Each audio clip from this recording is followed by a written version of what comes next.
వసుధార రిషికి భోజనం తీసుకొని వస్తుంది. రిషి భోజనం చేస్తూ వసుధారని, అయినా నీకు ఈ మధ్య అన్నీ దాచిపెట్టడం బాగా అలవాటైపోయిందని అంటాడు. అప్పుడు వసుధార, ఏంటి సార్ మీరు ఒక చిన్న అవకాశం దొరికినా చాలు వదిలిపెట్టరు అంటుంది. మరి ఇంకేమనాలి అని అంటాడు. వసుధార, ఏంటి సార్ నేను పొద్దున్నే లేచి ఫ్రెష్ అప్ అయ్యి కూరగాయలు, పచ్చిమిర్చి, కొత్తిమీర అన్నీ కోసి కిచెన్లోకి వెళ్ళి పోపు వేసి సాంబారు అన్నీ చేసి మహర్షి సార్కి ఎంతో ఇష్టమని చేసుకొని తీసుకొస్తే మీరు ఒక్క మాట అయినా వసుధార నీ వంట సూపర్, రోజు ఇలాగే వండాలి అని అనాలి కదా అనరు ఉంటుంది. తర్వాత, ఏంటి సార్ ఇలా చూస్తున్నారు, నాకు ఆయాసం వస్తుంది, మంచినీళ్ళు ఇవ్వండి అని అంటుంది.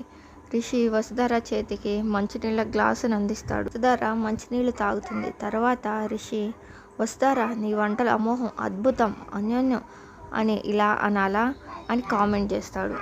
ఇంపోజిషన్లో 100 సార్లు రాసి ఇవ్వాలా అని అంటాడు. వసుధార, అక్కర్లేదు, ముందు నీళ్లు తాగండి అని రిషి చేతికి గ్లాసును అందిస్తుంది.